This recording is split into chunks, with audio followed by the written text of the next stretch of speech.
Ciao a tutti, io sono Mirko e oggi vediamo questi motori della Racer Star. Si tratta dei BR1103B, se volete acquistarli trovate il link in descrizione insieme ad un elenco di codici sconto. All'interno di ogni scatolina troviamo un motore ed un set di viti. Il set è composto da 4 viti corte M2 che servono per fissare il motore al frame e 2 viti lunghe sempre M2 che servono per fissare l'elica al motore. Infatti, come possiamo notare, le eliche per questo tipo di motori hanno 2 fori esterni per inserire le viti, che andranno ad avvitarsi nella campana. Dopo aver bloccato l'elica con le viti, siamo sicuri che questa non si sfili più a causa dell'elevata rotazione dei motori. I BR1103 possono essere usati con batterie a 2 o 3 celle e sono presenti nelle versioni a 10.000 e 8.000 kV.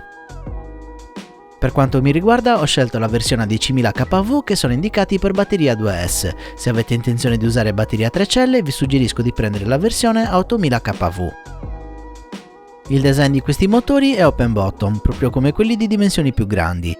La campana è fissata al motore tramite clip, poiché su motori di queste dimensioni non si può fare altrimenti.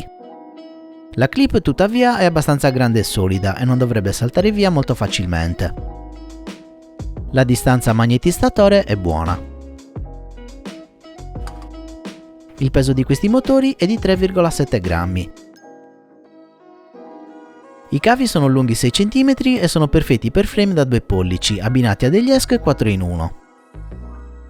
La distanza tra i fori di fissaggio è di 9 mm, le viti come abbiamo detto sono filettature M2. Vediamo ora le prestazioni nel thrust test. Pur essendo compatibili con batteria a 3 celle, in questo test userò solo una 2S, questo perché con la versione a 10.000 kV sono più indicate questo tipo di batterie. Come eliche userò queste King Kong 1935 a 3 pale.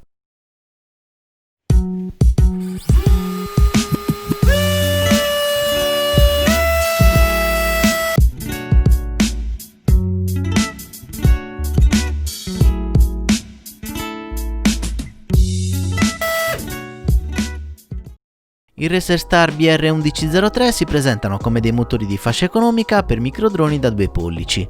Sicuramente ci sono motori di queste dimensioni con prestazioni migliori, tuttavia ho avuto modo di utilizzare i Racer Star sul Trashcan e sul Novice One e se non altro ne ho apprezzato molto l'affidabilità, visto che funzionano ancora piuttosto bene nonostante i vari crash che ho fatto con questi micro. Se avete intenzione di assemblare un micro da 2 pollici con batteria a 2 celle e volete contenere i costi, questi motori fanno proprio al caso vostro. Questa era la mia recensione dei Racer Star BR1103B. Se vi è piaciuto il video lasciatemi un mi piace, iscrivetevi al canale e attivate la campanella per non perdere i prossimi video. Se volete supportarmi vi ricordo di acquistare questo o altri prodotti attraverso i miei link, trovate l'elenco in descrizione. Potete supportarmi anche su Patreon cliccando il link a fine video.